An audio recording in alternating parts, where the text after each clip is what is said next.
ሰበር ዜና ሄርሜላ በንዴት ሩታን ቡና ፍልታ ጠራቻት። አብርሽ በሰራው ስራ ሄርሜላ እጅግ በጣም መናደዷና መጸጸቷ ተሰምቷል።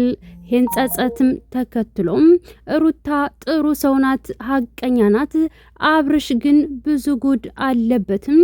የእሱን ስራ ፈጣሪ ብቻ ይወቀውም። አሁን ነው የገባኝ ሩታ ጥሩ ሰው ናት ስትልም ጸጸቷን ገልጻለች። ሙሉ መረጃውን የማቀርብላችሁ ይሆናል። እስከ ቪዲዮ ፍጻሜ አብራችሁን ቆዩም።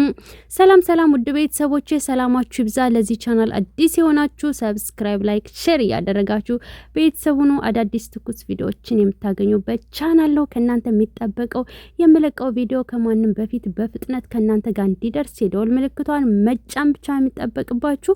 ከጎኔ ሆናችሁ በላይክም በሸርም በኮፒ ሊንክም የምታበረታቱኝ ፈጣሪ የልባችሁን መሻት ሞልቶላችሁ በሰላም ለሀገራችሁ ያብቃችሁ እያልኩኝ እንግዲህ እንደምታዩት እነዚህ ሁለት ቆንጅዬዎች በጣም አምሮባቸዋል አይደል?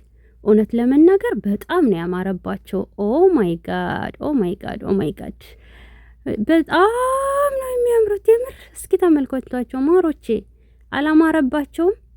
እናም የአብርሽ ሚስቶች አንድነትን ፈጥረዋል። ምክንያቱም አብርሽ ከዚህ በኋላ አያስፈልገንም፣ በጭራሽ አያስፈልገንም፣ ከዚህ በኋላ እኛ ራሳችንን ነፃ ማውጣት አለብን በማለት እንደምታዩቸው ቡናቸውን አፍልተው ፏፈሽ ብለው የምትቀዳውም ሄርሜላ ናት።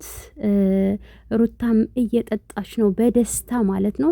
ፍንድቅድቅ ብላ ፈንዲሻ ቀርበዋል፣ ሁሉም ነገር ቀርበዋል። ጭሱም አልቀረ። የኢትዮጵያን ወግ ባህል በተመለከተ ምን በጠበቀ መልኩ እንደምታዩቸው እንዲህ ሞሰቡ አልቀረ፣ ቡና ቁርስ አልቀረ።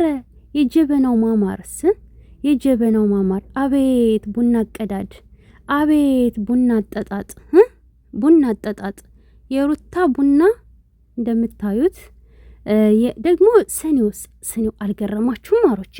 ስኒው የድሮ ሰዎች የሚወዱት ስኒ ነው። ቀይ ያለበት ትላልቅ የድሮ ሰዎች እኮ በትንሽ ስኒ ሲቀዳ አይወዱም። ዘመናዊነት በቃን ብለው ሩታና ሄርሜላ እንደምታዩቸው እየጠጡ ያሉት በዘመናዊ ሳይሆን በባህል በድሮ ስኒ ነው እየጠጡ ያሉት። ፋሽን በቀኝ ፋሽን ለምኔ ብለው ልብስም ብቻ ፋሽኑን ከለበስ ነው በቃ ብለው እንደምታያቸው። ኦ ማይ ጋድ! በተለይ ጥበብ ብትለብሱ ማለት ነው በጣም ያምርባችሁ ነበር። ምን ሶፋው ላይ የተነጠፈው ሁላ መቀነት ሁላ አልቀረ። ራሱ ባህሉን በጠበቀ መልኩ ነው። አይገርማችሁም? የሶፋው እንትን ይሄ መከዳ ይባላል፣ መደገፊያ ይባላል ማለት ነው። እና ቤቢት ራሱ ማለት ነው የኢትዮጵያን ባህል በጠበቀ መልኩ ነው። ምን ይቀራል? የግርግዳው የለ ምናምን የለ። እንደዚህ ፏፈሽ ብለው ቡናቸውን እየጠጡ ነው ያሉት ማለት ነው። ሄርሜላ ለሩታ ቀድታ ሰጠችና አሁን ደግሞ ለራሷ ቀርታ ልትጠጣ ነው ማለት ነው። እንደምታዩት ግን ሄርሜላዬ ማለት ነው አንደኛው ጀበና ላይ መጀመሪያ ማለት ነው ሄርሜላ ጀበናውን ብድግ ስታደርገው ይሄ ጀበናው ማስቀመጫ ላይ አይደል? እሱ አብሮ ብድግ አለባት ማለት ነው። ኋላ እንደገና የጀበና ማስቀመጫውን ከላይ አብሮ የተነሳውን እሱን ወደ ታች አረገችና እንደገና ደግሞ ከዚህኛው ላይ አስለቅቃ ቡናዋን ቀዳች ማለት ነው። በቃ እንደዚህ ነው ወጉን ባህሉን በጠበቀ መልኩ። የምን ማልቀስ ነው? የምን መነፋረቅ ነው? የምን ራሴን አጠፋለሁ ምናምን ነው? በቃ ወንድ ልጅ ለምኔ አያስፈልግም። ገባችሁ? በቃ ጨዋ እናት የወለደችው ጀግና ፈጣሩን የሚፈራ እስከሚመጣ አርፋችሁ ቁጭ። አዎ አለቀ። የምን እልህ መገባባት፣ የምን ተንኮል ማሰብ አለቀ። ፋይት ይቅር ብላለች ብዙ ያተና ፋይት የተፋየተ የለም። በነገራችን ላይ ከጭቅጭቅ ወጣችሁ በዚህ ማቀፍ አያስፈልግም። አለቀ። እና ደግሞ ማለት ነው ሩታ እንደ መጀመሪያ ላይ እንደምታዩት በሱሪዋ በኮቷ ምናምን በጃኬቷ ፏፍሽ ብላ ነበር። ኋላ እንደገና ጓደኛ ከሆኑ በኋላ ፒስ ከፈጠሩ በኋላ ተመሳሳይ ቀሚስ ማች እህትና እህት ነው የመሰሉት ማለት ነው። ጓደኛም ሳይሆን ጣውንት ምናምን ጣውንት የሚለው ነገር ቀረ ከዚህ በኋላ ማለት ነው። እንደ ጓደኛ ማች ለብሰው ኦ ማይ ጋድ ሩታ ራሱ በጣም ነው ሄደብሽ። ቀሚስ ኳሌታው ደግሞ ሲያምር የቀሚስ ኳሌታ ገራሚ ነው። እስኪ ሞሰቡንም ክፈቱት። ምንድን ነው ያለው? ዳቦ ነው፣ ድፎሽ ዳቦ ነው። ድፎሽ ዳቦ ነው ያለው።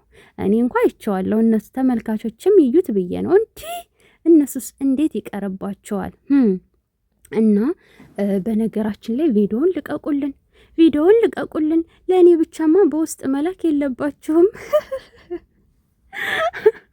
ወንዶች። ቁም ነገር ግን አያምሩም ማሮች? እስኪያቸው የምር ያምራሉ። እና እኔ ከሁሉ የገረመኝ የስኒው ነገር ነው ማለት ነው። አያቴ ቀይ ስኒ ወዳለሁኝ። ይሄ ኤድሮ ደግሞ ምንድን ነው በትንሽ ስኒ መቅዳት? አሁን የመጣው አቦ ስኒ ትናንሽ ነው ትል ነበረ ማለት ነው። ትናንሽ ነው ምንድን ነው በትንሽ ስኒ መቅዳት? ተለቅ ባለው ነው እንጂ ሲይዙት ሲያዩት በሚያምረው ትላለሽ ማለት ነው የድሮ ሰው። እና የፈንድሻው የሁሉ ነገር በቃ እንቲ በጣም ነው የሚያምረው። በነገራችን ላይ ኦ ማይ ጋድ ምን አለ እኛም በተቀላቀልን አብረን እኛም በተቀላቀል እንቲ ምን ነው በአንድ ወንድ በዚህ ልቧጨቅ ብላችሁ መከራችሁን የምታዩ ምን በወጣችሁ በቃ እንደዚህ ፈታ እያላችሁ ነው እንጂ ስንት ሞልቶ ጀግና ወንድ ምን ነው ከሱ ጋር ተለጥፋችሁ የምትጨቃጨቁት? እንጂ ሩታ ቆራጥ ሆናለች። አሁን ቆራጥነትሽን ቀጥይበት። አያችሁ አሁን ሄርሜላ ቡና ፍልታ ሩታን የጠራችበት ምክንያት ማለት ነው። ገባችሁ?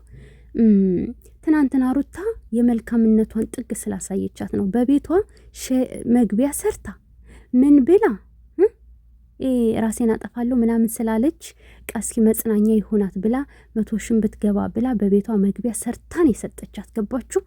ቪዲዮውን ስጥት ታረገቻት። በራሷ የሚለቀቀውን ሰጠቻት። ይኸው የመልካምነትን ጥግ። አሃ ለካኔ አብርሽ ምለው ዝም ብዬ ነው። እሱማ ሞቴን ነበር ያወጀልኝ። ምክንያቱም እንደዛ ራሴን አጠፋለሁ ስል እንኳ ከጎኔ አልሆነም ጥሎኝ ነው የሄደው።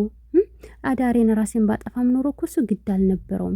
ስለዚህ የሩታ ስም የሚጠፋው ዝም ብሎ ነው። መልካም ናት ለካ ብላ መልካምነቷ ገብቷት ይቅርታ ጠይቃ እንደምታዩት አሁን ሩታ ደግሞ ታውቃላችሁ የይቅርታ ሰው ናት። ስለዚህ እንደዚህ እንኳ አላቀመችም እንኳ እንደምታይ ፈገግ ብላ ነው እኮ እራሱ በደስታ ያለችው ማለት ነው። ገባችሁ? እና በቀጣይ ቪዲዮ እንገናኛለን። ቡና እያፈላን ሁሉንም ጉዳይ እንነጋገርበታለን። ማሮች እየጠጣችሁ ተመልካቾችም የኔ ማሮች እየጠጣችሁ ፈንዲሻውንም ከሁሉም የያዙ። በተረፈ ወዳችኋለሁ። በቀጣይ ቪዲዮ እስከምንገናኝ ሰላም ቆዩልኝ። ሰብ ላይክ ማድረጋችሁንም እንዳትረሱ።